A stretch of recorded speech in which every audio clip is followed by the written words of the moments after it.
Ah. And so we're back with Jen Felix, pastor at Crossroads Christian Church in Corona, and she's completing her story for us today. Welcome again, Jennifer. Yes, it is wonderful to be back, Alison. As I recall, I was talking about, it was a really good kind of breaking point for us. It was, yeah. You were just getting ready to tell us about the church, I think. Right, yes. I had just moved out to Corona, Tony and I did, and as I had indicated previously, my mom passed away on Tony's birthday. We moved to Corona the day after Thanksgiving in 1998. January 10th of 99 was Tony's birthday, and my mom had passed away. And it was interesting during that time because moving out to Corona, I didn't know anybody really in Corona outside of, I had a friend who, him and his wife, kept encouraging me, like for years, move to Corona, move to Corona. So I think it was like a subliminal message just to move to Corona. So that's where we moved. I was like, okay, I got to move to Corona. Well, this same friend started inviting me to an NA meeting. Now, remember, I had told you the insanity that I had with Tony. I wasn't really honest about things. Yeah, we had moved from one apartment to another because he was incarcerated and all that insanity. Well, so we get out to Corona, and again, I'm no longer really highly involved in NA at all, not like I used to be back in my early 20s. So we're out there, and I wind up going to a Narcotics Anonymous meeting there at Charter Hospital in Corona. And they had several meetings there a week, and I started meeting people and went to a meeting in Norco. I also played the drums, and so I met some people who were other musicians, and so hooked up with them and started playing. Are And you still playing? I still have a couple drum sets, yes. I have a much whole fun. recording studio in the back of my house. That's a whole nother story. Wow. With that. So just started getting highly involved. The same friend who had invited me to the Narcotics Anonymous meeting. Now I remember sharing with you before, the last time I was here, is that little slip up that I had that I never was honest about. Remember? yeah. I still wasn't honest about it. Tony and I had just kind of, I could be honest about the selling drugs because I didn't get high. But I wasn't going to be honest about the fact that I blew, just like 6.5 years. Yeah. I took a 7-year chip after that. And then after that, I didn't take any more chips. I just figured if I don't take any more chips, then nobody has to know. And that just became my little mantra. I just don't take chips. So when we wound up back in NA out in Corona, I still just didn't take chips. It just, I just kept telling people I had a certain amount of clean time. Can I stop you for a minute? Because a lot of folks listening might not have any idea what taking a chip is. Oh, yeah. Well, when we first come in Narcotics Anonymous, we have a newcomer chip. Newcomer chip is when you are between, say, day 1 and day 30. It could even be, you don't even have to have really a day clean. You could show up to a meeting every single day loaded and take a newcomer chip. It's just anyone who has 30 days or less. So a chip is actually like a little key tag or right, a reminder. Right. It's in fact, I even have one on my keychain right now that's for multiple decades now. But then you take a chip when you get 30 days. There's these little milestones, 30 days clean, 60 days, 90 days. And they're important. They are important because you get up and you take them and then the whole room is clapping for you. It's a celebratory thing. Because when we're getting high, we can't even go a day without getting high. So actually going 2 days in a row is a miracle, let alone going 30 days. I mean, one of the jokes in the program is that includes nights and weekends. Right, and paydays. And paydays and holidays. And so it becomes a big deal. But by the time I remember back in the day, is now they have the 18-month chip. When I first started going to NA, there was no 18-month chip. So the minute you took 1 year, and at the year point, you would take a cake. So that became your birthday. That was more important than like your belly button birthday of your age. It was taking the cakes were a big deal. And I remember having to go like a whole year from 1 year to 2 year. Yeah. Now they have the 18-month chip. And I remember maybe it's still this way, but I remember for years people would get to take that. We'd all be like whiner chip. Right. And we'd call it a whiner chip. Right. But I just figured when I started doing the meetings in Corona, I wasn't honest. And I remember sharing this with you before. When I got clean, I still didn't have the kind of like the ethics or the moral compass. The only thing I had decided is I didn't want to have sex with more than one person. I wanted to be faithful with whoever I was with. I didn't understand purity. I just knew if I was in a relationship and I was engaged in intimate interaction, sexual conduct, that I didn't want to have any on the side. Gotcha. And because that's what I had done for years. And so I had made that decision when I was like 23, 24 years old. And so here I am going to these meetings. Here I am getting involved. And Tony's going to the meetings. I'm going to the meetings. We're meeting people. But again, it's just not being 100% honest. Then the same friend who had convinced me that Tony and I needed to move to Corona started inviting me to church. And every week he would invite me. Now, he was a customer of mine too. So I would talk with him. I was doing sales. I worked in Orange County. And the sales I was doing was electronic components. It was the same profession that I had had since I was like 22, 23. Was doing fairly well with it. And I would tell my friend, yeah, I'll show up. I had never any intention of showing up. So I kept not showing up. Like, are you going to come this Sunday? Yes. And then I'd be a no-show. Are you going to come this Sunday? Yes. Then I'd be a no-show. I mean, that went on for like 5 months. Like, because in the moment I wanted you to get off my back, but I had no intention of showing up at church. Then something inside of me, I can't even tell you what it was, but something inside of me said, you know what? Maybe I ought to actually just show up. And the church is literally only like 3.5 miles from my house, maybe 3.8 miles. So one Sunday morning, I got up and I went. And I think it blew my friend and his wife away. They were like, oh my God, she's here. And so I go and I sit there and it's completely different from any church experience that I had ever had. Because as a child, I grew up with a church of like 50 or 100 people in it. And there's pews and it's very formal. And people stand up to do announcements, not like up at the front, but you're like, if you have announcements, and just people in the congregation would stand up. If you had prayer requests, people would just stand up and ask for the prayer requests. Sunday school was a big thing. I'm 30 years old, and I'm just kind of like, okay, so here I am now in this church service, and there's, I don't know, 1,000, 1,500 people in there. And I'm like, this is just like enormously crazy. But I'm hearing the pastor preach, and I listened, and I liked it. And so then I was like, okay, well, I'll come back the following week. And I did. I went back the following week. Well, as I continued to go, and I liked what he was saying, he was an Australian guy, I started having various feelings happen inside of me. Because remember, I was sexually abused as a child. Yeah. I was sexually abused inside the church as a child. Then I distinctly started remembering, oh, the leadership of that church told me not to tell my parents.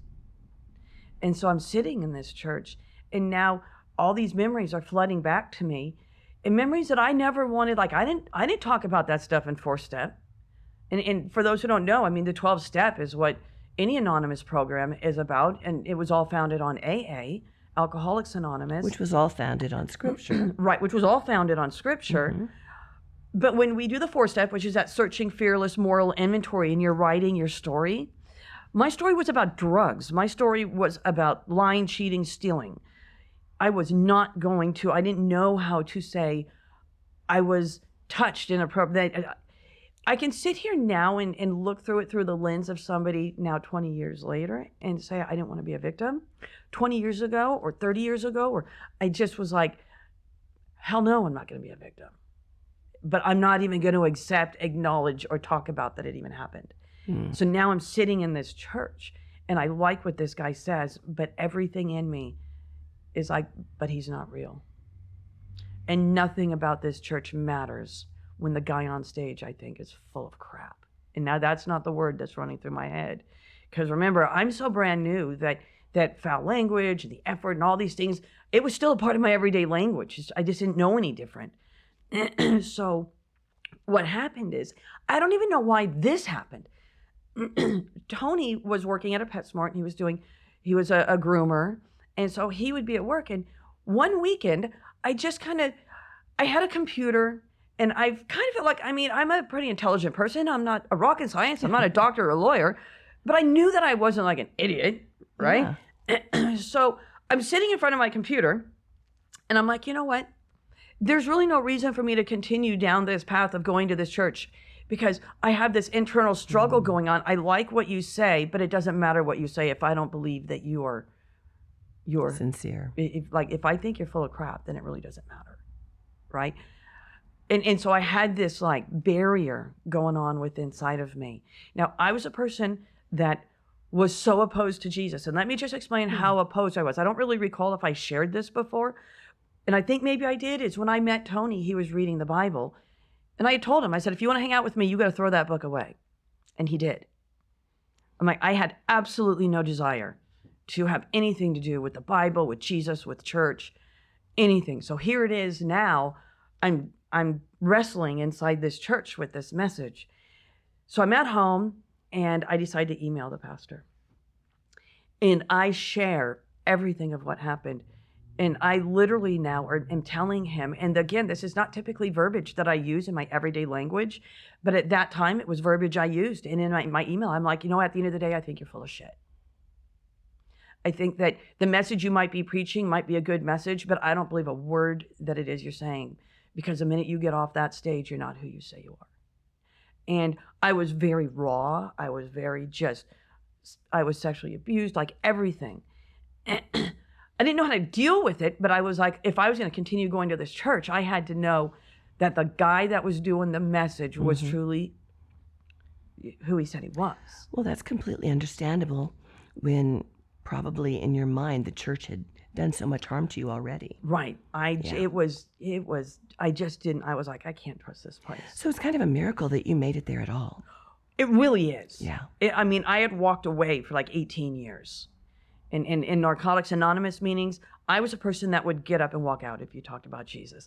I'm the person that would raise my hand right after you shared and say, this is not a religious program, so shut up about Jesus, please. I was so anti-Jesus. But I didn't really understand where it came from because I suppressed so much of the hurt and the anger. And so then I email him. I get a response back, which was really stunning to me. And actually, it fueled a little bit of resentment within inside of me because I just kind of like as much as I could, spilled my guts in this email. I mean, was it a page? I don't know. It's in the email. Right. It's not in a Word document form. And I signed it anonymous. Now, you got to remember, this is a day that, like I said, I'm not an idiot, but I didn't really realize that my name was coming up anyway. So that's a whole nother story. But because I thought I'm going to be anonymous, I really wasn't anonymous. That became evident as we went back and forth. But he responded back, and I remember his words were, I am so sorry for what it is you went through. Would you like to get together for coffee? And I thought, hell no, I don't want to get together for coffee. I don't even know if I freaking like you. So I was like, so again, I'm using all this foul language. Like what I think, looking back, what I was trying to do is offend him in a way that would give him a reason to tell me to go away. But he wasn't telling me to go away. I wanted to find a reason to not continue to go. But he wasn't giving me that reason. And he wasn't correcting you on your language or telling you you're a bad person? None. He was just showing you the love of God. Right. And so we went back and forth, and I remember at one point he sent an email and said, hi, Jennifer. And I'm thinking, oh no. Oh no. And then I start looking and I realize I'm signing and I'm like, I'm not an idiot. How did this happen? and then I realized, well, of course my name's coming through on the email. So I just was like, but the innocence of my not knowing, but you're talking, this is 20 years ago. Sure. And this is, computers, although they had been around, they still, like emails and all this was still kind of fairly a new kind of a concept. I mean, we had cell phones, but they were not smartphones. They were those fat cell phones. Yep. And they were just... And if you're really lucky, you had a flip phone. Right. Remember those fat Motorola phones? Yeah. Like, yeah. And so we went back and forth. I don't really recall the time frame we did, but we went back and forth. And finally, I agreed to meet him for coffee. So I remember we met at a coffee place in Corona, and we sat down and we just talked. And then he asked me a question that really then just changed the total trajectory of my life. And he said, would you like to be baptized? And I looked at him, and I have no idea, reflecting back, what was going through my mind, but I said yes. And that following Sunday, I showed up to church, and I remember walking in. I'm still very raw, very, very, I think I don't have any sense of political correctness in the church at No political correctness. So I walk into this room. He tells me what to bring. He tells me, okay. So I show up and I go into it. At that time, they called it the yes room because you're saying yes to Jesus, right? Walk in. And so now these people are coming up to me and they're saying, how can we help you? And I'm like, I'm going to get baptized. And, oh, do you know who's going to baptize you? Yeah. You know, Pastor Barry, he's going to baptize me. And I remember somebody saying, yeah, he doesn't baptize people. And I'm like, yeah, first off, you need to F off and get away from me. And I said the full word. And he looked at me, I'm like, I don't care what you think and what you don't think. I'm standing here based upon what I know. And what I know is, yes, he is. But I was raw. I just didn't know any better. Sure. And so then a few minutes later, the Pastor Barry walked in and he was like, I'm baptizing Jennifer. I'm like, aha.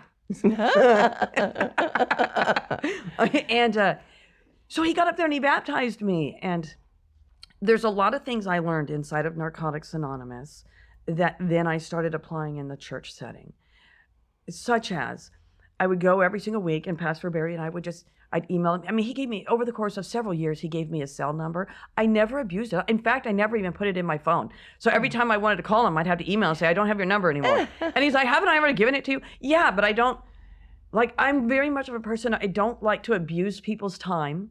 I don't like to, just because you've given it to me doesn't, if I want to call you, but that's just a respect thing for me. Okay.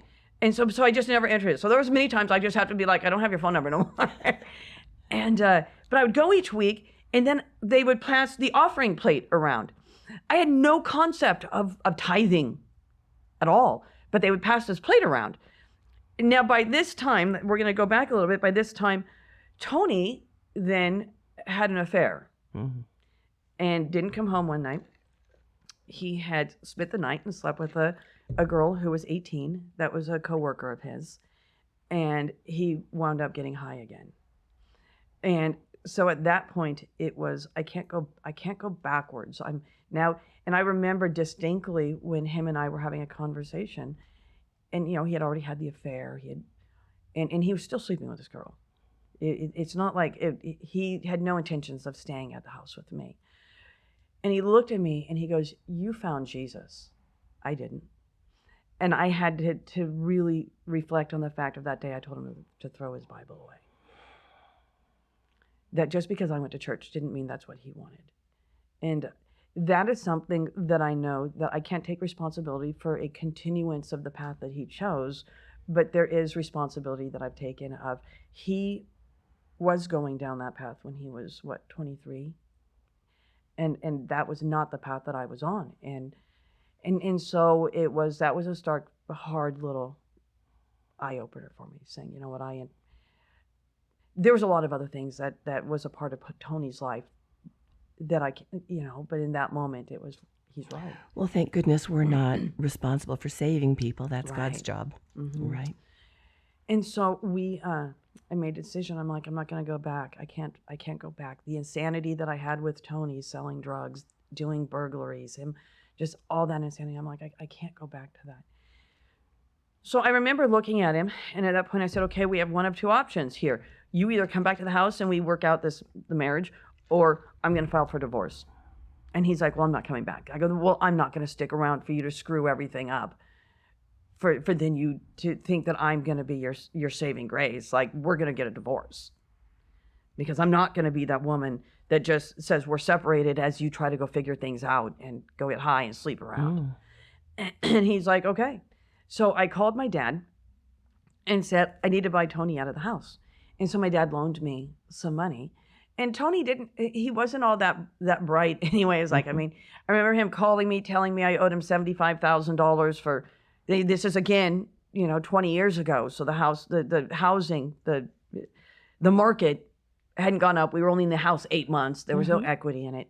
So he's trying to convince me I owe him $75,000. And I'm like, okay, once again, I'm not a rocket science. I'm not an attorney, but I do know what equity and the bank is like that primary third party. They kind of hold the deed. And I had to let him know, no, I don't owe you $75,000, Tony. I don't know what friends you are listening to and idiotic advice they're giving you. But then I was like, you take the house.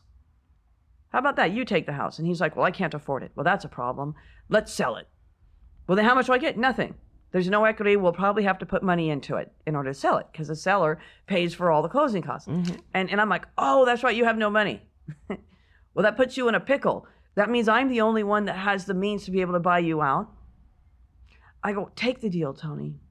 I'm not here trying to screw you over, but I'm not going to give you more than what the house, like, this is what the house is worth right now, and there's no guarantee what it's going to look like in the future. So I will buy you out of the house with $5,000. There's no equity in it. The car you're driving, we owe my brother on. I will pay the balance. I will take that debt. You can take whatever it is you want out of this house, but these are the items you're not taking because these are the items I purchased while you were in prison. And I know I bought those, and we weren't married at that point, but you can take everything else. And he did. We wound up at a coffee shop in Riverside. I contacted an attorney. We had the contract drawn up. We got it notarized. I wouldn't give him the money until he signed the divorce papers and it was notarized. So we met at this coffee place. I handed him a cashier's check for $5,000. He signed all the paperwork. I signed it. We had it notarized right there. I'm sure that as he was driving to the bank, because I made sure we did it on a weekday, I drove straight down to the county of Riverside and filed an interspousal transfer agreement deed and put the house in my name. And he went off that deed. So there was nothing, like, he couldn't do anything. And again, he then got the moving truck, came and got all the stuff. Within 1 month, he was calling me and asking me for money. He hadn't even changed the title of the car into his name, and he already got a $4,000 loan on that car. I know this because the title wound up being mailed back to me. And so you're talking $5,000 I gave him, $4,000 he got for the car, and now he can't even pay his second month's rent. He blew the transmission in the car, so now he's calling me wanting more money. I paid the $1,500 to fix the car. Then he can't pay his second month rent. He's with his girlfriend, and I've now at this point met Rudy, and Rudy became my second husband. So I was only and I'm going to church, and I met Rudy at a Narcotics Anonymous meeting, and I met him at the church I was at, which is Crossroads. And interestingly enough, I'm a pastor at Crossroads. And so now Rudy and I are dating. Tony's coming after me to pay his second month rent. So then my dad now is having this surgery on his aorta or something. He was like doing a AAA surgery. The medical terms I don't know, so I couldn't even like elaborate. But it was the main artery he was having to have repaired. So it was a big deal. And so I'm dating Rudy. I didn't have any concept that, hey, I shouldn't be dating somebody while I'm in the middle of a divorce. Rudy was in the middle of a divorce. And so it was just kind of like, it just made sense. Rudy was 12 years older than me. And again, I didn't understand what it meant to be pure. So of course, sex was a part of the equation. But in all other counts, I was trying to follow Jesus. I'm doing security at the high school ministry. I'm wanting to do decision counseling for people coming forward. But things weren't shared at the front at the church of tithing. Now, when I got back with tithing, I understood from Narcotics Anonymous that when the coffee can went around, or whatever it is, the hat went around, we're self-supporting, declining outside contributions. And so if we wanted coffee, the meeting had to pay for the coffee. If we wanted literature to give away for free, the meeting had to pay for the literature. Right. So I knew what it meant to put $1 or $2 or $3 inside the meeting. So sitting in church, when the offering plate went around, I'm in the middle of a divorce, I hear this voice telling me, you should put money in the plate. And I'm like, that's the dumbest thing ever. I'm in the middle of a divorce. What do you mean? I work commission. That's dumb. But then it's like, no, you have to put money in the plate. You're taking up somebody's seat. I'm like, but that somebody is me. Yes, but you should pay. You should. And to me, I thought I had to pay for my seat, but I knew I wasn't paying for my seat. But that was the 12-step programming, right? Probably, yeah. And I'm thinking, well, they got to pay for the lights. They got to pay for the water. Right. If I use the bathroom, I turn I'm utilizing the resources that the church has to pay for. So that makes sense that I should contribute. Sure. So I start contributing just cash. I'm going to put $1 in, and then like $2. Then next thing I know, God is prompting me to write a check for $25. And I'm like, okay, this is dumb. This is crazy. 1 week, all of a sudden I hear God telling me I need to write a check for $100. And I'm like, that's the dumbest amount ever, God. I'm in the middle of a divorce. How am I going to do that? But I start yielding to what I believe the Spirit was telling me. At that time, I didn't understand what it meant for the Spirit to be speaking to me, but I just knew I had this stirring that I need to do this and trust that God's going to take care of me. So every week I started writing a check. I still didn't understand tithing. I just knew that I needed to put in this in the. So every week I would just write a check, and God took care of me every single month.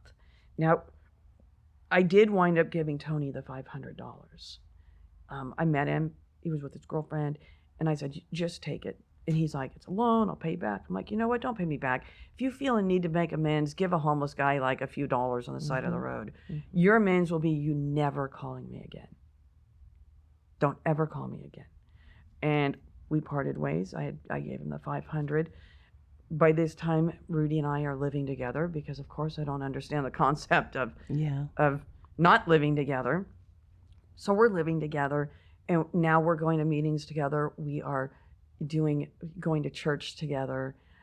Again, I'm involved in ministry somewhat, not like full-fledged. By this time, I finally found a Bible study that I could be a part of called, I think it was called The Realities of Christ. In a big church setting, they didn't necessarily have a Sunday school class, and I'd look at the bulletin every week. I'm like, church decides has to do something, but it's all under covers. So I started being a part of the Reality of Christ class, and I wanted to start learning about this whole Jesus thing. I did recall that I remembered when I was 12, that was a safe place for me, and I loved Jesus, and I wanted Jesus to love me. Everything became messed up the minute the sexual abuse entered into my safe place. And I was like, okay, I don't know how to contend with the sexual abuse. And by this time, I'm back in counseling. I still don't even know how to talk about it. I thought working on it meant I just said that it happened. Yeah, just admitting it happened didn't talk details, didn't know about the peeling back of the layers, didn't know anything about looking at the patterns, just knew I'll go to therapy and I'll talk about events in my day, in my week, in my month, in my relationships, and in my life. But I didn't know how to talk about the details, and I didn't know how to talk about and I just didn't know how to get there. And a lot of times I found over the years going to therapy and going to counseling is they would let the client or patient, that being me, kind of lead the way and drive the conversation. You let me lead the way and drive the conversation, we'll never get to where I need to be, okay? Like, we'll never get. So that was on and off, but Rudy and I, our divorces became final, and ultimately my grandmother actually came to live with us because my mom, after she had passed away, was an only child. My grandfather had cancer. The only place my grandmother would go was my house. So she came to live with us. Rudy wound up quitting his job and taking care of my grandmother because custodial care in California, she had the money. It's just finding quality care wasn't as easy. Right. And it was interesting because I didn't think it would be so difficult because my dad hired people to take care of my mom, but it was different in Riverside County. And I don't know if there was a difference, if it was a Riverside County versus Orange County thing. I don't know if it was my dad just got lucky. I don't know. I don't know if it's because my dad had kids at the house that could monitor how things were going. I don't know, but it was just horrible. So Rudy wound up quitting his job because my income actually made more income. So and then my grandmother would just pay him. So we set up a business, we set up a corporation, we set up an S Corp. She would pay the S Corp. We had a living trust set up for her, and I was a successor trustee. So I just learned all of that stuff. So we started doing that, and then at that time I was still playing in a heavy metal rock band and played at the Whiskey, and it's not like I was some fantastic drummer. I was just somebody that wanted to be a part of the scene, okay? But I wound up in the course of it getting involved with a Dutch Reformed church to be on their worship team to play the drums. So did that for a couple years. In 2001, Rudy and I wound up getting married, and that was March 17th. And the pastor that baptized me, Pastor Barry, he's the one that married Rudy and I. My grandmother was at our wedding. Rudy's whole family was native Coronians. So his whole family, like his parents had met in Corona and they were in their 70s. So I didn't understand, like his family was so tight and my family just, not that we didn't love each other, but we weren't tight. Like I'd go weeks without talking to my dad. And he'd be like, have you talked to your dad? I'm like, for what? He's like, is there something you want me to ask him? And he's like, well, no, but my mom called, like if I haven't talked to my mom or dad in 2 days, they're calling. And I'm like, yeah, that's not my family. Like we go months without talking. if we haven't seen each other on the news, then everything's okay. Like, we just did, and Rudy had 3 kids that he had adopted from his previous marriage, and they were out of the foster care system. That wound up to be another dynamic to our life. They were, I think, like 12, 13, 14 when I met them. His daughter was living with his ex, and him and his ex did not have a good. He had threatened to blow up the house, and there was a restraining order, and things weren't good. His 2 sons, homeless, in and out of youth authorities, just a lot of insanity, drug addiction. It turned out one thing I was unaware of is accusations had been made against Rudy, and accusations I was unaware of when I had first met him. That brought a whole other level of emotions inside of me. Like inside of me, I'm like, how in the world did I just marry a guy that got accused of doing things that I've had a really difficult time contending with? So him and I wound up in counseling for that. And again, it was a sliding scale. You get what you pay for. Just because you go to a counselor doesn't mean you're going to a good one. So true. And I don't want to say they were horrible, because I do believe some of it has to be on, say, my end too. How much was I willing to share? How much was I willing to put in? So I don't want to just say 100% was them. I just didn't have it in my wheelhouse. And Rudy balanced me out enough to be okay with me, because he became kind of like my focus. Okay. And I was still getting tattoos. When I met Rudy, I was still at the tattoo shop getting tattoos. I was pretty much there every month. I convinced him to get more tattoos. But it got to a point where Rudy didn't have the addictive nature that I had. He was definitely more conservative, more frugal. I was much more of this, like, think it, do it. Think it, act on it. I was more the instant gratification, where he was more the delayed gratification. I didn't understand delayed gratification. I don't want to do layover. By the time I put it on layover and can afford it, I might not want it anymore. So, Right. I've moved on. I want it now. And he was a guy that says, well, how about let's save money? I go, how about let's figure it out and get it now? And so it was that tension, and so I went a long period of time without getting any tattoos. And after 2 years of being at the Dutch Reformed Church, changes went on there. We wound up back at Crossroads, because we had stopped going to Crossroads because I wound up being on this worship team that I was playing every single week. And we were involved in Bible studies, things like that. And then it got to a point where, I reached out to Pastor Barry again because of what was happening with finding out about the accusations with Rudy.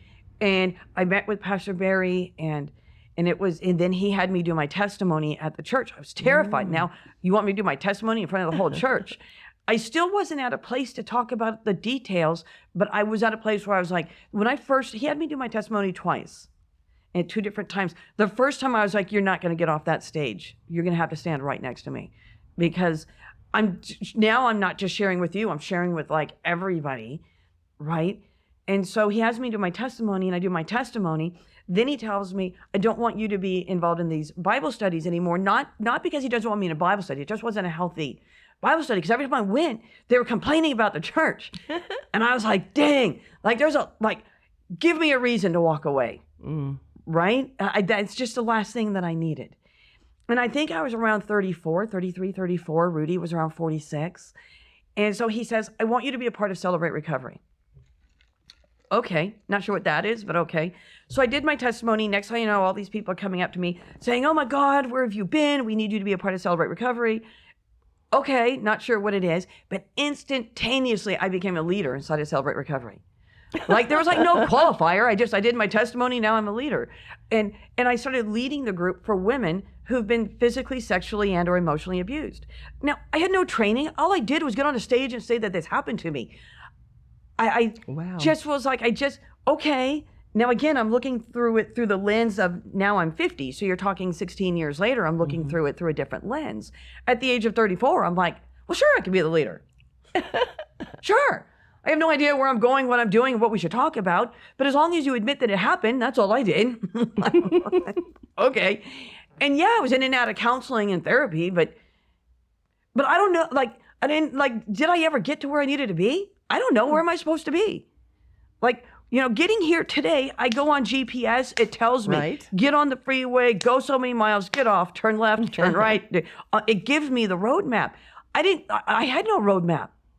The only roadmap I had is this happened. And now I'm back at church.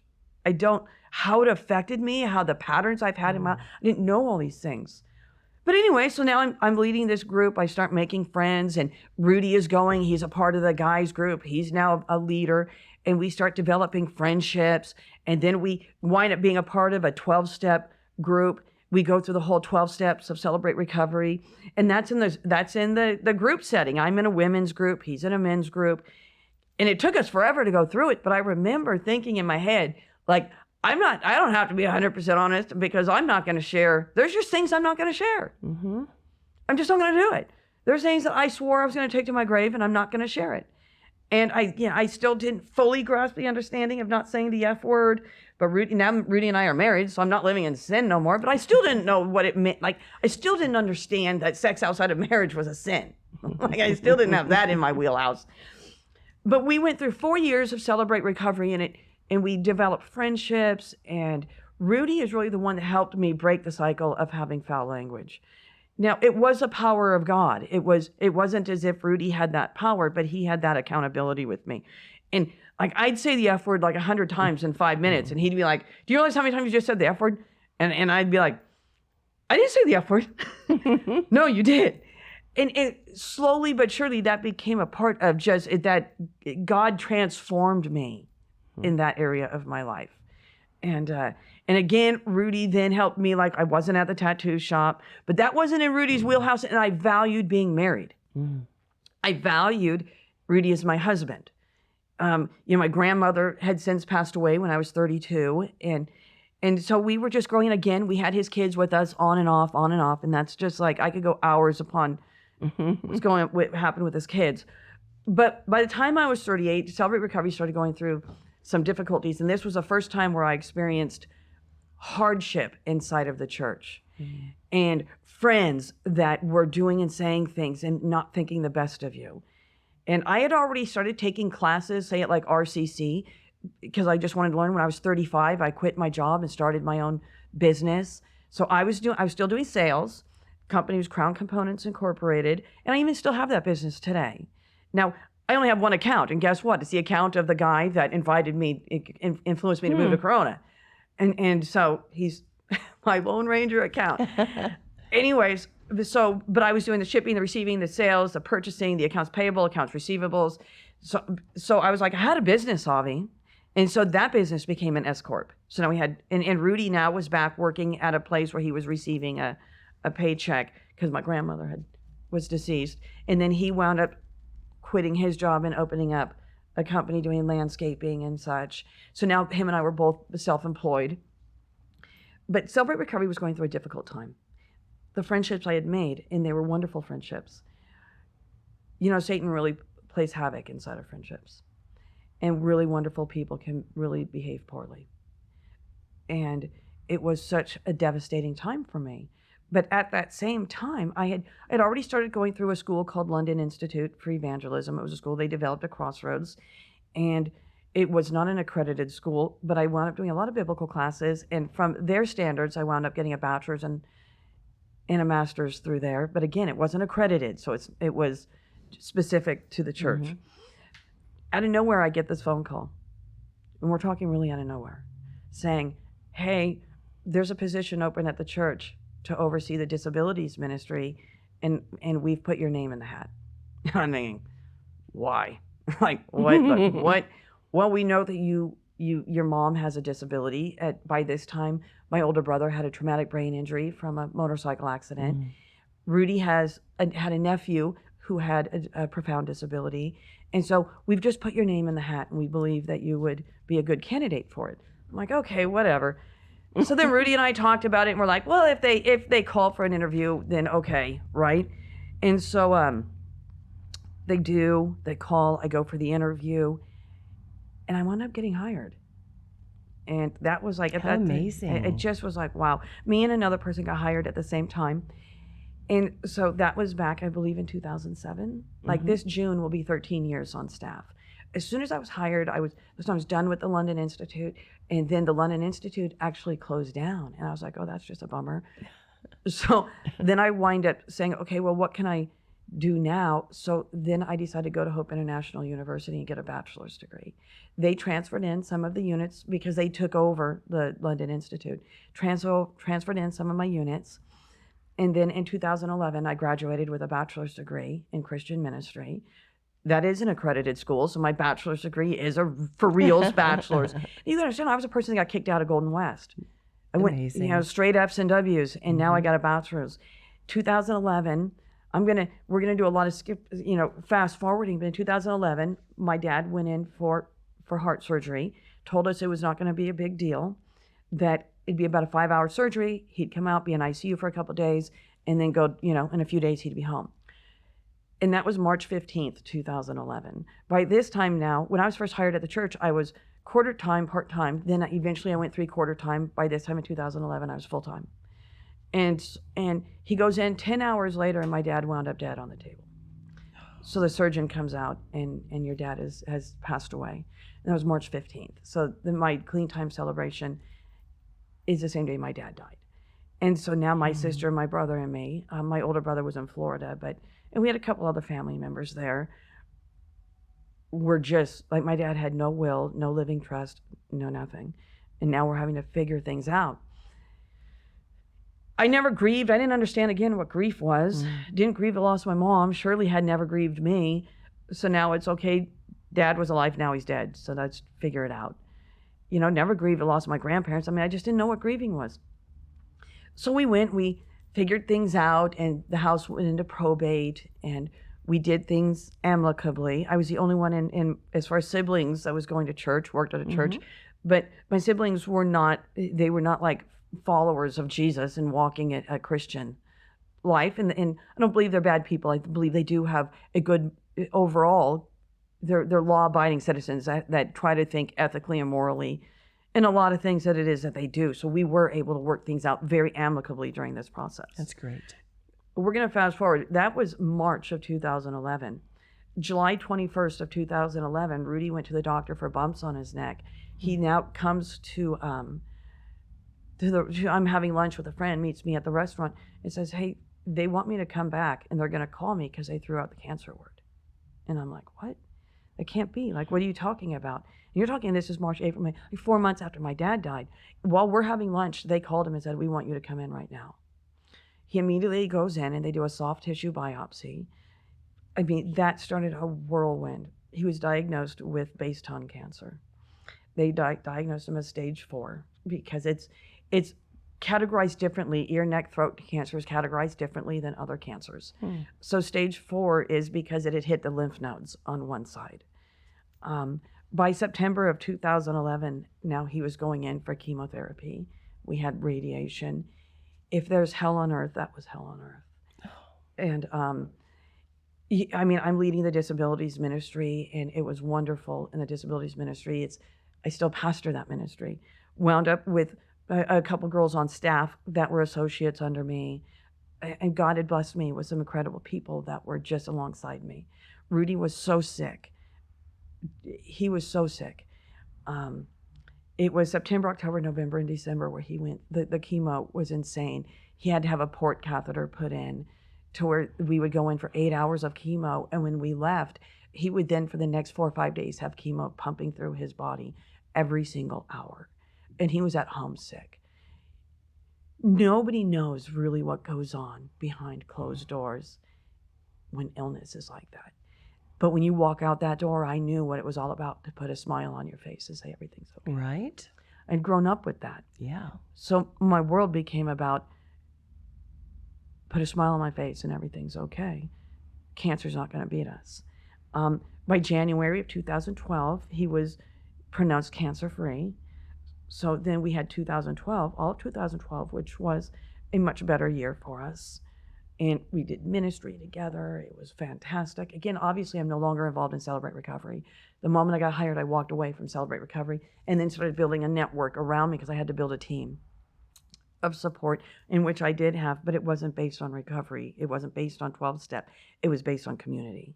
It was inside but I learned more about unconditional love and disabilities ministry than I had learned anywhere else. Some of these individuals, they were faced challenges every single day, but yet they'd have a smile on their face, and they were just happy to see you.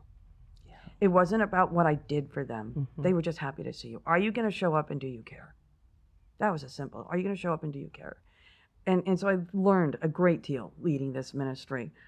Also, and I decided in 2011 to go back to school because after I graduated with my bachelor's, a master's degree became an option at Cal Baptist University in disability studies. Rudy was sick. If I'm going to be home and he's sick, there's nothing I can do other than the presence with him. So 2013, I graduated with my master's degree in disability studies. And but also in 2013, he went in for a root PET scan, and the cancer had returned. And it had metastasized. It was in a different area of his body. We immediately then, they wanted to do a biopsy on it where they would drill in his chest, straight through his chest, between both of his lungs, and he had to be awake for the whole process. And he had to have controlled breathing. And it was a really big deal. They were terrifying. They were like this, you could die, you could become permanently disabled. And we were like, we never even really had a honeymoon. My grandmother went on our honeymoon with us, and we took her to Tennessee. So we walked out, we were like, okay, we didn't have anybody there to pray with us. Like, we didn't think it was going to be a big deal, and it was a big deal. So then that's in 2013, we decided we're going to take a trip to Hawaii. So we did, and then we came back, did that biopsy, and it came back positive it was definitely cancer.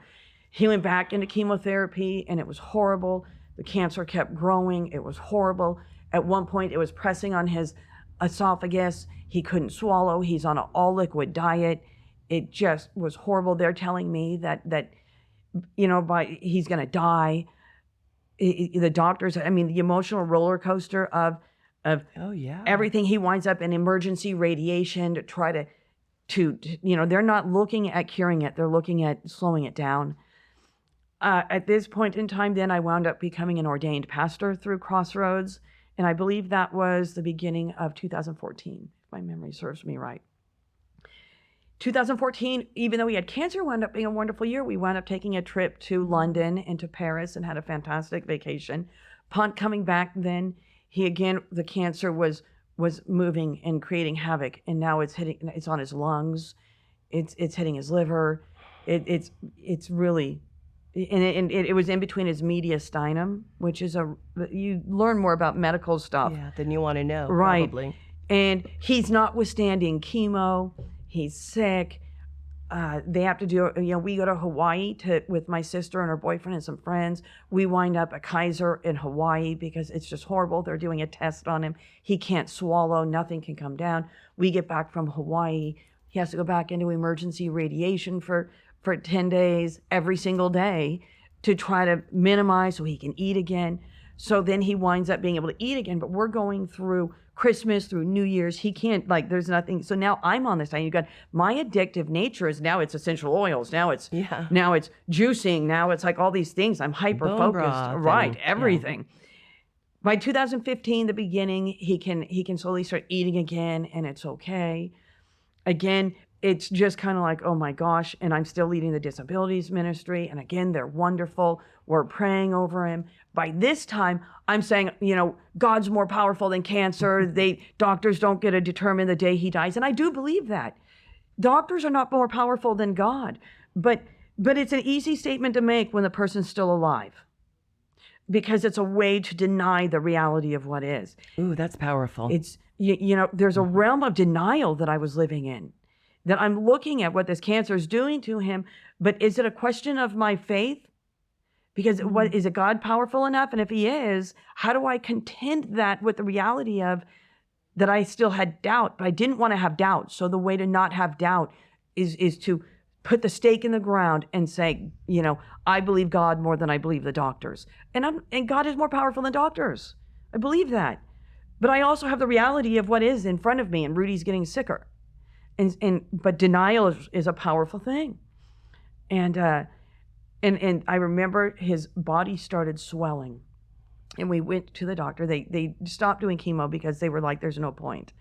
Now his feet are swollen. Everything in him is swollen. And And I remember we were at the oncologist. Rudy had gone out in the lobby area, and I turned around and looked at the doctor and said, "Give me downright what it is." And she's like, "He's lucky if he has 2 months. He needs to be on hospice." So Rudy went on what we called palliative care, but we knew that it was hospice. And I mean, and again, they loaded me up with morphine, like not me, but they gave me all this morphine and all these drugs and everything. I mean, it was like, I was really like, oh my God, can you give me a bag? Because the amount of drugs they gave me. I had 180 Norcos that they gave me for him. And I'm like, you guys wouldn't even give him a prescription for this, but now that he's on hospice, you're giving me 180 of them. Because now it's like, he's going to die anyways. We just want him to be comfortable. No, what's even more insane is when he ultimately did obviously pass away, the pharmacy wouldn't take him back. So I had all these Norcos, all this morphine, everything, and the pharmacy wouldn't take him back. And remember, I'm an addict, and now I have all this stuff. But October 10th, we had planned a prayer and praise night with the disabilities ministry, and Rudy and I were to go, and they were going to pray over him. It was a big thing. People from staff were going to be there. Parents, care providers, participants. It was a big thing. And I remember my boss texting me saying, "Hey, how are you doing?" Because I had texted earlier in the day saying, "Hey, you know what? He's not going to be able to make it. He's too sick." I had already been asked to preach at the big service the following weekend. So I'm on point to preach on a Saturday night and Sunday morning in the big service. And so then I'm telling my boss, "Yes, come." But now before she even gets there, I'm texting my associates who work with me that they're running the ministry at this point, and I'm saying, "Pray." I'm calling 911. Rudy wants me to call 911. So I'm calling 911. By the time, like, I got my boss at my house, I got other pastors at my house, ambulance, Rudy's family shows up, and his dad is there. His mom had passed away 6 months prior. And now the ambulance, the fire department, Rudy's not, his breathing is shallow, his heart is racing. We race him to Corona Regional. Now, like, I finally get there because my boss drives me there, and because I couldn't go in the ambulance because now his heart's unstable. They're going sirens. So I get there. There's 30, 40 people. The senior pastor is there. I'm really good friends. And the senior pastor is a different senior pastor. Pastor Barry had since left. When I was hired at Crossroads, I was hired under the new pastor, Pastor Chuck. And so I get checked in to go see Rudy and back, right? And I'm walking back there. And as soon as I turn the corner and Rudy and I lock eyes, we don't say a word to each other. We lock eyes. Rudy's eyes roll behind his head, and his head snaps back. And I start yelling. And they immediately then start doing CPR. He never came back. He died. But they did CPR for like 45 minutes. And they wouldn't stop until I was the one who said stop. And I'll even cry just thinking about it. Wow. I can't imagine having to go through something like that. And I had armed myself with the belief that God is in control, but I had also was under the illusion that Rudy would be healed. And he wasn't healed. He died. I got like 40 people outside the church, and we're all praying. And I'm inside with Rudy's brother, and we're just in tears. And now I got to walk out and tell all these people that he's dead. And we never talked about what happens if he dies. Right. That wasn't even in my wheelhouse. I don't know if I was prepared for that. So we all get back to my house, and I'm in shock. But now I'm immediately in survival mode, and I'm like, grief isn't going to take me. So now I'm a pastor. I'm strong. I can do this. I don't know how. In the next 7 days, I got people at my house 24 hours a day coming in and out of my house, all these things. The very next Friday, I had the memorial service for him, and it was an amazing memorial service. It was incredible. It was in the main worship center. There's 500, 1,000 people there. I'm not sure. It was just incredible. That Saturday night, I got up and I preached. That Sunday morning, I got up and I preached. And I still have people saying, "I don't know how you do it." And I don't know how I did it either. I knew and everything in me wanted to say no, but Rudy really wanted me to do this. And as I prayed through it, telling God I shouldn't do it, I remember hearing God tell me, I've given Rudy the best seat in the house. Are you going to be the one that doesn't show up? And I'm like, how do I know that God isn't saying, Rudy, come and see what I'm letting, what your wife is doing? And so I did it. And then I took 1 week off from work and I didn't know what else to do. And so I went back to work. And that, you're talking, that's in 2015. And I went back to work and I'm like, I'm just going to run the ministry. I'm not going to go to grief share. I'm not going to do anything. And I'm going to act as if this doesn't have power control over me. But I remember feeling as though I couldn't catch my breath. I remember feeling as though I was sinking. What kept you from being authentic with your supporters and telling them where you really were? Because I had put a lot on myself that the last thing anybody needs is for the leader to fall apart. That's a lot of pressure to put on yourself. I put that on myself. Yeah. I was like, I'm the leader and the pastor of this ministry. The last thing, but it also became a very difficult time in my life. Oh yeah. It was the second time that my closest friends became my biggest critics. I am sure that I was difficult to be around. To what degree, I'm not sure. I was difficult. I wasn't comfortable in my own skin. Well, that's certainly understandable. But now I'm back at work. The individuals that were keeping things going, now needed to relinquish some of the control where I'm on hyperspeed control. Yeah. And none of us had talked about what would happen in the event of. And isn't it interesting how when something in our life is out of control, one thing, we then try and control everything else to the nth degree? Yes. So the person that became really, really instrumental with me was my direct supervisor. Her name's Talia. I met with her every week. And I'm saying she had all the answers, but she did become a supporter and encourager, was praying for me. Mm-hmm. And I had, my friendship was the team that I was leading. Those were my closest friends. And I remember asking one of them, saying, can you just call or text me once in a while to ask if I'm okay? And she said, no, don't hold your breath. There was a lot of painful things, and I cried a lot by myself. I'm so sorry. And just saying, should I quit? Should I quit? Maybe I'm just not cut out for this pastor thing. But I didn't hear God telling me I should quit. And I thought, I walked away from church when I was 12. When I came back to the church, I vowed I'd never let an individual run me out again. So it was very, very difficult.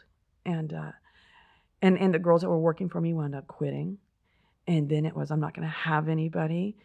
But God opened doors for a person by the name of Andy to come on staff. And Andy is somebody who knows program. He's out of AA. He's actually still on staff with me now.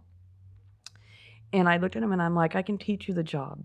I need to know you have my back. Number one rule. And I need to know you have my back. And I'm like, everything else, your character has to be there anyways because it's a church. It has to be there anyways. The competency of the job is I can teach you what I need you to do. But if you don't have my back, it'll never work. We have to have chemistry.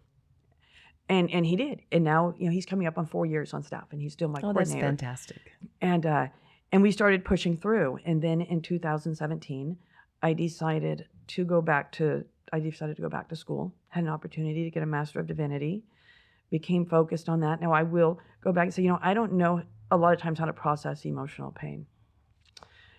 So school is a way that you handle things, I can see. It is, but the tattoo chair is a way I handle things too. Ah, okay. Rudy died in October 2015, and by January I was in the tattoo chair. And in 2016 and 2017, I wound up getting a lot of tattoos. I mean, I already had a lot. And I convinced myself that I needed the ones that I was having. And then in 2018, I was like, okay, I need to stop. I need to stop. And so I white knuckled it. But what did I replace it with? I said it's going to be a year of travel. So I was in school. In 2017, I was in school. 2018 is when I decided I was going to scatter the rest of Rudy's ashes. And so me and a friend went to Hawaii. And then I went to Oregon and saw my sister. And then I went to Italy because I was like, oh, I'm turning 50 in 2000. 19, so let's go to Italy in 2008. So again, distractions. It was, Sure. I don't think I ever went through any process of grief. I just was like, I'm ignoring it and denying that it's there. Well, then in 2019, then, I'm still in school. Even right now, I'm still in school, but I am set to graduate in 9 weeks. So That's I will great. graduate. I just ordered my hood and my cap and gown yesterday. Nice. So I will be graduating with my Master of Divinity in Pastoral Care. So then what happened is in 2019, last August, again, the leadership in the ministry, we turned a big ship, and now I'm really in a good place with leading the team in disabilities ministry. It's just sticking with it, trusting God, not saying I've worked on everything. There's still things that I'm contending with. But then some things happened inside the church, and they needed somebody to step in the role of overseeing the care ministries. So the end of last August, it was asked of me if I would step into that role. What that meant is now I'm going to oversee grief share, divorce care. This ministry called Set Free, which is the recovery ministry. It's a recovery healing ministry. It's an umbrella that covers anxiety, depression. Is it a 12-step program? Well, it's not a 12-step program. Are 12 steps a part of what it is we encourage people to do? Yes. But it's not, we don't define that ministry by the 12 steps. Okay. Because some people that come in, the 12 steps are not in their wheelhouse because the 12 steps are a tool. Mm-hmm. And we're like, okay, some people go to professional counseling. Some people, we want people to know there's various tools and not to say that the 12 steps are the beginning and the end. It's not the beginning and the end, but it certainly is a way to get to know yourself a little better. It is. Yeah. We do encourage people that we're powerless over sin. Isn't it just so amazing? And I want to point out that you've had these hardships throughout your life, but they all set you up to do what you're doing right now. Oh, it was like a lifetime of education. A lifetime. Right? Yeah. So I step in, and now, again, anytime there is a changeover of leadership on any level, which, obviously I'm not like a senior pastor. We have our senior pastor, Pastor Chuck, but I'm stepping in the leadership role of now being the interim pastor of the care ministries. And there's a lot of what ifs, and what does this look like, and what does this mean, and the sky is falling. And so now I'm like having to come in and say, okay, I got to figure out where we are, where we need to go. I got to build bridges and get to know people. Again, there's going to be a fallout from this. And so I decided in September, October timeframe, I'm very much of a person that says if I'm going to lead, I can't lead somebody where I'm not willing to go myself. Such a good point. And so in order to be an effective leader, I have to be willing to go there myself. Being the leader of the disabilities ministry is not recovery. I can apply principles, but we're not having conversations in that ministry of sexual abuse. We're not having conversations in that that's just not the conversations we're having. It's not the context of the ministry, right? Right. But now I am in ministry. We're talking, I'm like, oh my gosh, grief. Oh my gosh, I've been divorced. Oh my gosh, like substances. Right. I have experienced anxiety, which I shared with you, when I had the panic attacks and all that. And to say that I've never experienced depression, I think I have experienced depression. Losing, my parents are gone. My grandparents are gone. My husband is gone. I don't have any children. So I decided it was time for me to go see somebody, but I needed to be able to see someone that I knew that what I shared wouldn't go further. Right. And that's being wise in what I share with whom I share and how much. Now, I did do counseling right after Rudy had passed away, but I wasn't in a place to talk about it, and I don't think I had a good counselor. And so I was seeing her twice a month, and we just talked about events of the day. It was just, so when the opportunity came up to stop, it wasn't a big loss. It wasn't. Yeah. I just didn't go back. This time around, though, at first, my goal was I want to be a better leader, so therefore I want you to help me be a better leader. Then it segued really quickly into now we're talking about things I've never talked about. And again, I'm not going to go in detail because these things are things that I swore I'd take to the grave that now I'm talking about. They're very uncomfortable things. But I'll give you one glimpse of it was an active decision that I had to make, is when I go in there and I tell this individual, and this person is under the legal umbrella of it, so what I share can't go beyond.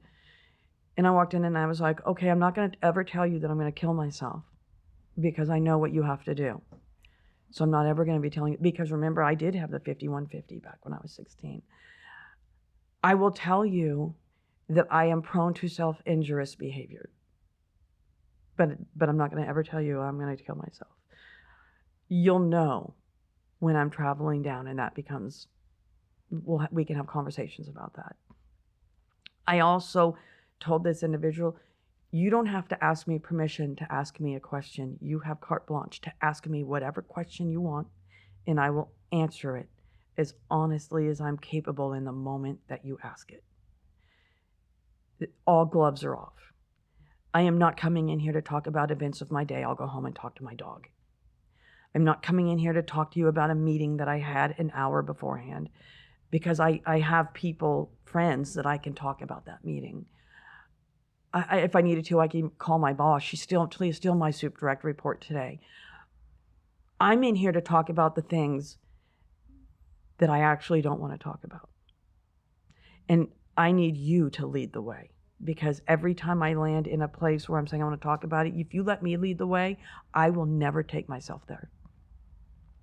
So now I'm in the realm of that. I've been doing that now, and I see this person every week for about 5 months now. It is equipping me, like stepping into the interim role of pastoral care ministries is actually doing more for me. Oh, I can see that. More for me. So you're dealing with all of these issues now, finally, that you'd kind of just shoved down over the years. And now I'm able to look at patterns and say, why do I respond? One thing is I know, like my supervisor, Talia, she would often say to me, when you enter into these conversations, Jennifer, it's not a value statement against you. So don't, let's work on you not personalizing it. Well, do you realize that is not in my wheelhouse because I want it to be? It's because that's all those suppressed things that I've never looked at. Like, why isn't a value statement against me? I don't know, but let's look. I don't know. Like, I can get so angry that I see red. And I stopped to ponder. I've worked for years to suppress that anger, because my anger turns into very unhealthy. My anger will get the best of me. And it's so funny. People don't view me as a physically violent person, but I did martial arts for 7 years in my 20s. So that way I could hit people. I think I shared that. Mm-hmm. I could hit people and I could get hit and not go to jail, right? Do you think that it's possible that anger is an emotion that God gives us to motivate us forward to do the things we need to do? What we do, anger is an emotion He gives us, but remember, we're not to sin in our anger. And so just to use it as a motivator. Well, to get us moving. Right. Let us be angry, but let us not sin in our anger. A lot of the challenges that I have is not anger towards people, it's anger towards self. And so now I'm looking at those patterns and just saying, okay, now we're starting to uncover. But I don't know if 20 years ago I knew that there were the patterns. Now I'm looking and I'm like, okay, I see patterns. And we're just working through all that. And I view it like this, is I've put a Band-Aid on for a very long time. And sometimes with a Band-Aid on, you still might bump the wound and it hurts, but you still have the Band-Aid and you're denying the wound.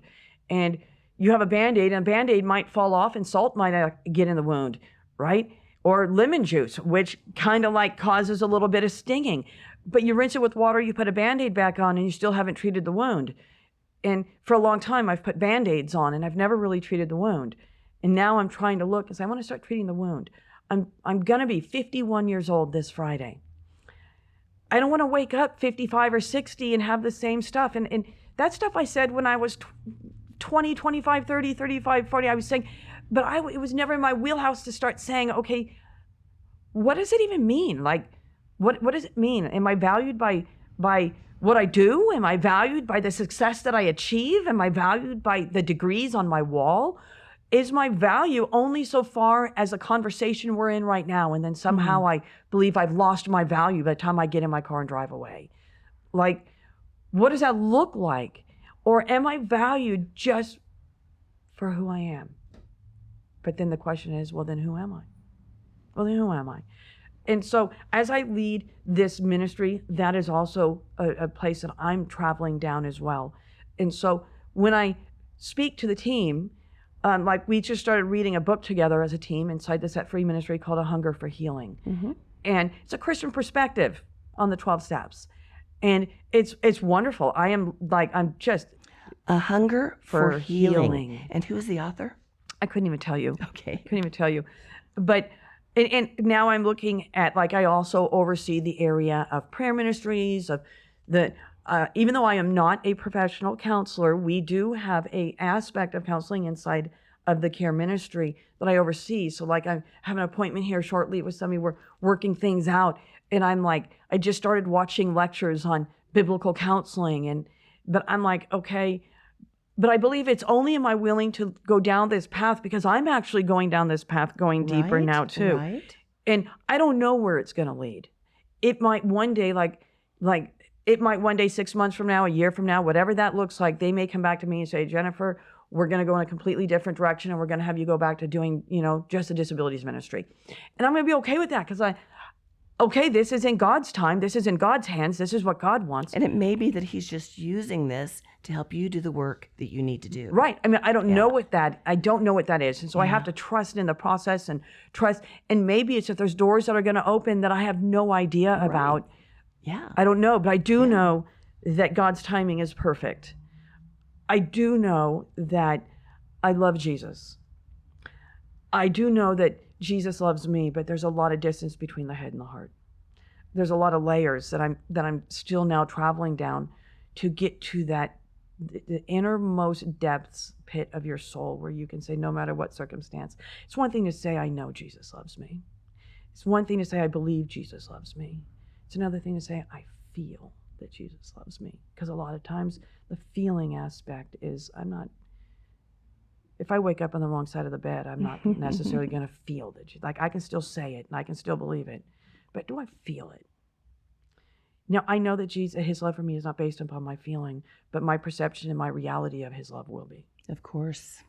And so those are roads I'm traveling down. I know that I was called to be a pastor. This isn't just a job. I know that when I was 12, I loved Jesus. I know when I walked away from the church, it's because I viewed the church as God. When I viewed Christians, I viewed them as God. Today in my walk, nobody replaces God. God is God. I believe the way to God is through a relationship with Jesus Christ. I don't bash people with the Bible, but my greatest desire is that people would come to know a belief in Jesus Christ for the saving faith, for the goal of their eternal life, because there is a life outside of the one that we have right now. When what we do now is going to pave the way for what we experience when we leave from the now and we go on the other side. But once we enter that other side, there's no changing the course. So we will be held accountable. So my goal is to build bridges. So I don't bash people with the Bible, but the one thing I can always do for those around me is pray for them. It's not because I need another notch in my belt with bringing somebody to Jesus and dunking them under the water of baptism, although baptism is I just baptized 2 people last Sunday. Outward expression. What a privilege. Of an inward miracle that's happening. There's plenty of people inside of Narcotics Anonymous now that I pray for that they denied Jesus. And you know what? I get the hurt because I denied him for a long time too. But they have an eternal soul that is worth salvation. And they can live a good life. Well, I think the beauty of 12-step programs is they encourage people to seek God. And if you're a believer of the Bible and if you love Jesus, then you know that he said, if you seek me, you will find me. So that encourages me, and I've seen so many people come to know God as a result of going through this secular program. Yeah. Kind of a miracle. Well, my sponsor, she's been my sponsor over 3 years. Her and I don't share the same faith. I talked with her about it when she became my sponsor. I told her, I will talk about Jesus. I will not talk about a God of my own understanding. Yeah. I do believe that God reveals himself in various ways to me at various times and will continue to reveal himself, but he goes beyond my complete understanding. I don't limit God. The God of my not understanding. Right. Yeah. I will not refer to him as my higher power. I believe in Jesus Christ. I believe that he went to the cross. He died, went to the grave. 3 days later, he rose. I believe that Jesus is the way, the truth, and the life. The only way to get to the Father is through Christ. And I will always share that, and that will always come through the steps. And her and I have a mutual respect. I will never push it on you to the degree to where I am insulting you and I'm putting up walls between you and me. But please know that I'm not ever going to use the terminology in Narcotics Anonymous of higher power and a God of my own understanding. I believe in Jesus. God the Father through Jesus Christ. I believe in the Trinity. I believe 3 in 1. All together but Virgin separate. birth. Right. I believe in all that. And I remember one year I gave her a book to read. I've given her husband a book to read. And we've had conversations, but we have a very good mutual Her respect. husband's a PK. Yes, I know. And for those who don't know what PK is, it's a pastor's kid. Yep.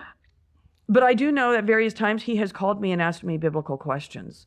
And so I have built bridges. Nice. Many people who have friended me on Facebook from Narcotics Anonymous, go to my Facebook page. You know that I will post about the ministries that I lead. I will post that's just what I do. I'm not going to shove it down your throat, but don't think that I'm not looking for an opportunity to share. Always be ready to give an account of the faith that is within us. In season and out of season. So I know I've been called to be a pastor. I know that I have a purpose, but never will I believe that I've ever landed at a place where there's not more growing that I myself could be involved with. There's still much more for me to learn, still much more for me to uncover within inside of me. I don't believe that absolute 100% healing comes until we are absolutely in the presence of our Lord, because we live in a final sinful healing, right? The final healing. Final healing. We live in a sinful, fallen world. All have sinned and fallen short, and that's not a past tense. All have sinned. It's not a past tense. I struggle with sin still today. Hopefully my sin is different. Now, one thing is, I'm not married. The law views me as, even though I'm a widow, views me as single. I have been single now for about 4.5 years. March 17th, which is next Tuesday, would have been my 19th wedding anniversary. I loved being married to Rudy. I loved it. But I value being pure, and I have an opportunity now to do things differently. I have not dated anybody in 4.5 years. That is the longest I have ever gone without dating. I have sought to have dates, but I've never gone on, I've met people for coffee. I've met people for lunch. I even went on a hike with someone, but I've never gone on a second meet with anyone. Now, I believe maybe it's because I haven't had full resolve. There's just aspects of me that if I saw the aspects in me that I don't know if I would date me. So I want to become the kind of person that I would want to date. So I love that. I absolutely love it. But it is important, and I know the world sees things differently. It is important. Sex outside of marriage is a sin, and I value my relationship with Jesus. I value what it is he desires for me now. Does it lessen the love that Rudy and I had? No, we had an amazing marriage. We didn't follow that script when we first met. Is it an excuse? No, because it was still a sin. But God's not surprised by anything we do, and since he knows our heart, he's involved in the process. Right. And so now I say this is a value for me. And it's a non-negotiable. It is a non-negotiable. And no compromise. None. There's no compromise. And I would rather be single the rest of my life than compromise that. Let your yes be yes and your no be no. But I'm trusting God. Do I want to be alone the rest of my life? No. I would like to believe that I could love again, that I could receive love again, that I would love to be married again. I loved being married. I love being married to Rudy, but that's not plan A anymore. I was never even had it in my wheelhouse for Tony and I to be divorced. So where I'm at now was never my plan, but that is the plan I'm in now. But I'm not going to go and get married for the sake of getting married, and I'm not going to date somebody for the sake of dating. I want God to be in charge of that. I want it to be God ordained, and I want it to be blessed, by him. And so that's just another non-negotiable is I will not date a smoker. I don't smoke. I haven't smoked for 26, 27 years. No, I'm not going to do it. I'm just not going to do it. So there's certain things, like I own my own home. That home, I still live in that same house that I bought Tony out of. Rudy and I, but I was only with Tony for 8 months when I bought him out of that house. And so Rudy and I made a life together in that house. And so I'm still in that same house. I only have like maybe 12 more years for it to be paid off. But I also don't want to put up walls to where I'm not open to the idea of meeting someone. But I do understand that so well. But I want it to be in God's timing. And I do believe that there's still stuff that I'm working on that to be in a relationship would be a distraction. And I live in the world of distractions. Put me in a tattoo chair. I wanted to actually ask you a little bit about that. Do you think it's possible that the tattooing was a socially acceptable way to do self-injury? And that's a question I heard somebody else ask of someone, and I just want to know what your opinion is. Yes. It is a simple. legalized way to do self-injury. It's one thing for me to pick up a razor blade and cut myself. I don't do that, just so you know, I don't do that. But that is not socially acceptable behavior either. And you have to take a hard, cold look at the fact that you're doing it. But if I walk in and I pay somebody to do something, they're not looking at it as self-injurious. They're looking at it as, you either love tattoos or hate tattoos, either way, but you're not asking the question of the why. It's the tattoo that you don't like or you do like. It becomes socially acceptable. Yeah. But it's no different than somebody who goes, my wheelhouse is more. Like I got over $1,000 worth of essential oils at my house because it was, let me find that magical combination that's going to cure Rudy.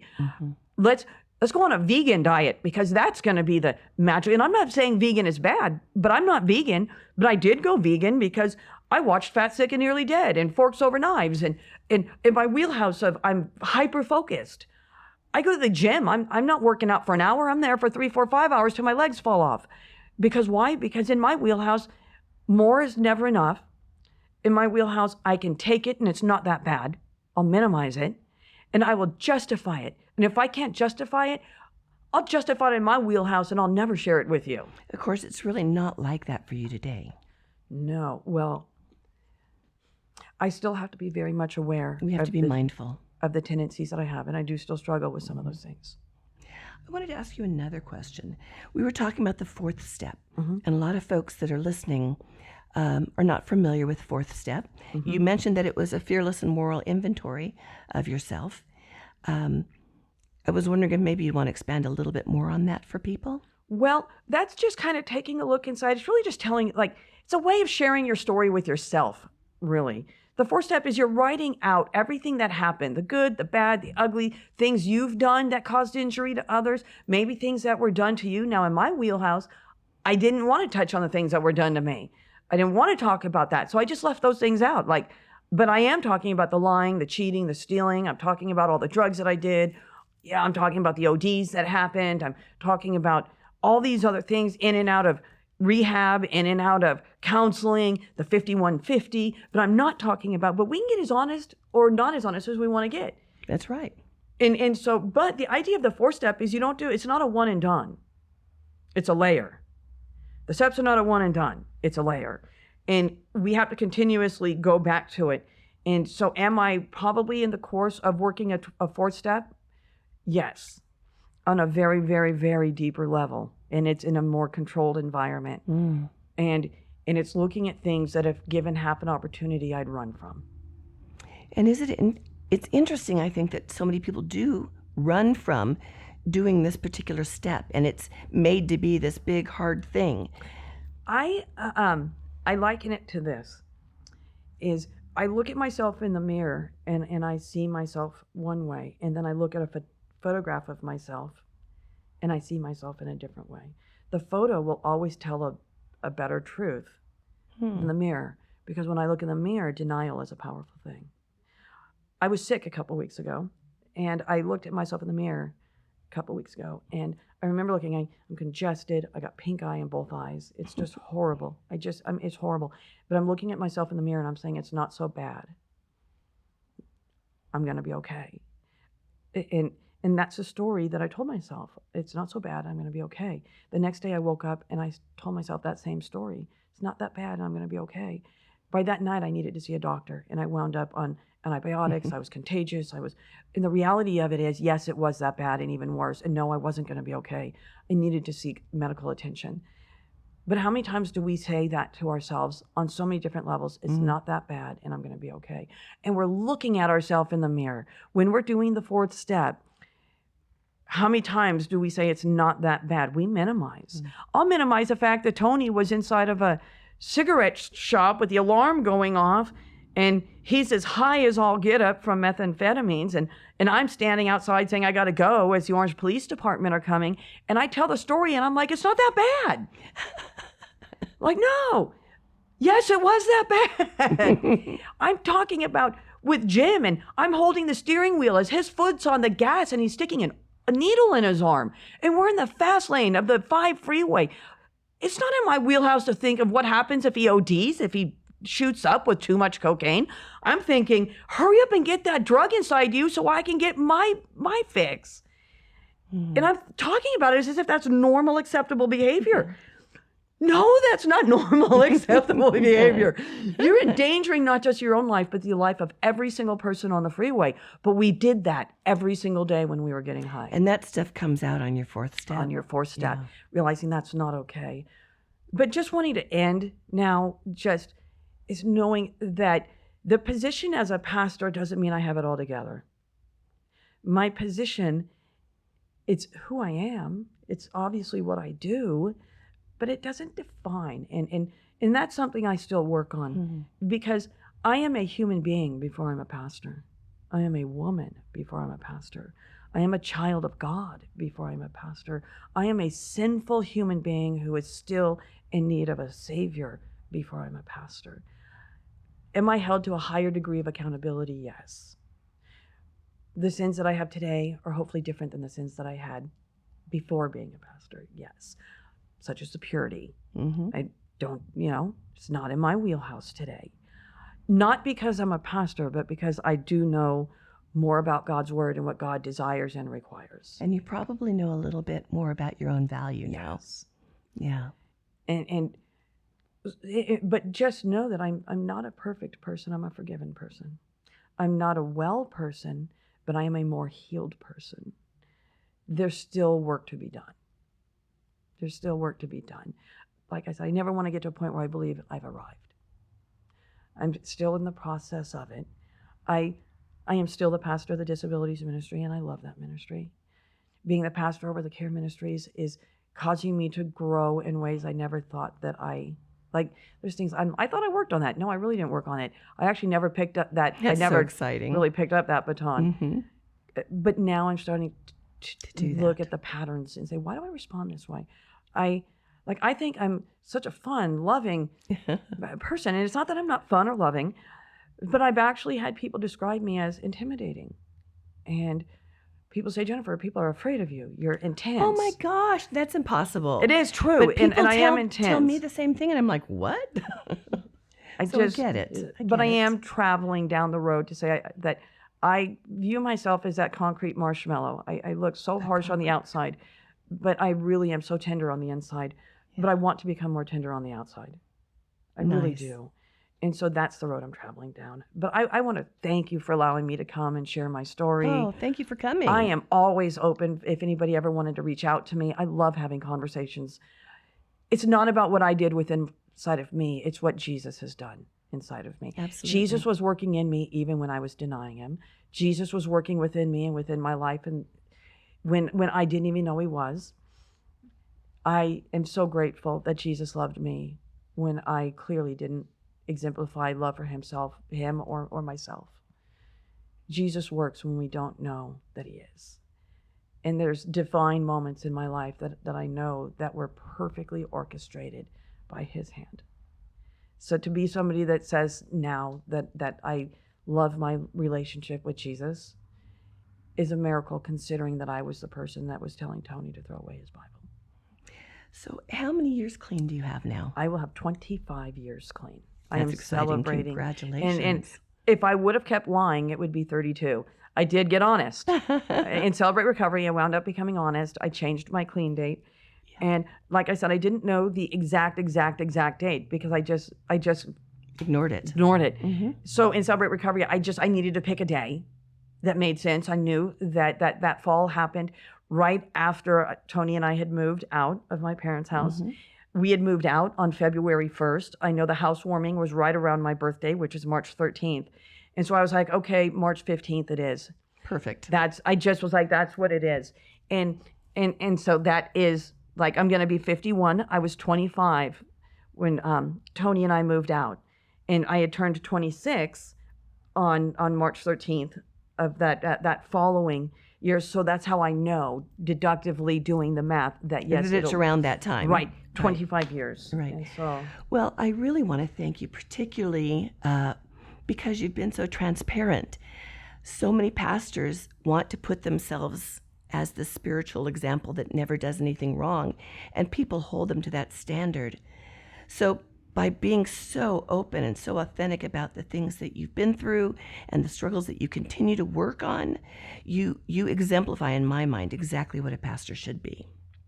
well, I loved being on here. Yeah. Thank you very much. I look forward just to seeing where it goes. I believe nothing happens by accident. God's always involved. Agreed. And so just being able to share my story here is God is involved. His Fantastic. hand is here.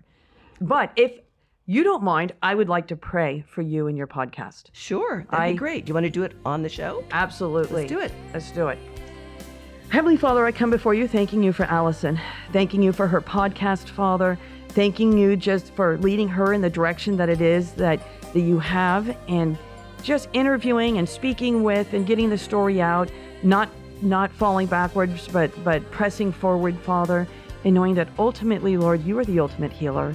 I ask that you guide and you direct her steps, Father, as she continues to venture in this direction and sharing with the world, Father, just the different stories and the different life stories of various individuals.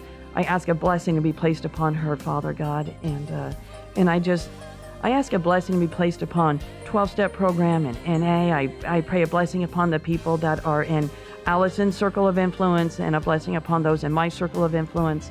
May we always reflect you well. Father, we know according to our flesh, we can tank very easily. But we know, Father God, when we keep our eyes focused on you, Father, we have a better chance at reflecting you well. And so may we do that as we seek to always point people to the cross. In your name. Amen. And that, folks, is what a good pastor does. Thanks for joining us today. We'll see you next time. Yeah, because I have a meeting now. Yes, please, but thank you so much for sharing so honestly. It'll take me only about 10 minutes to get there, so I have a tank top on underneath, so I'm gonna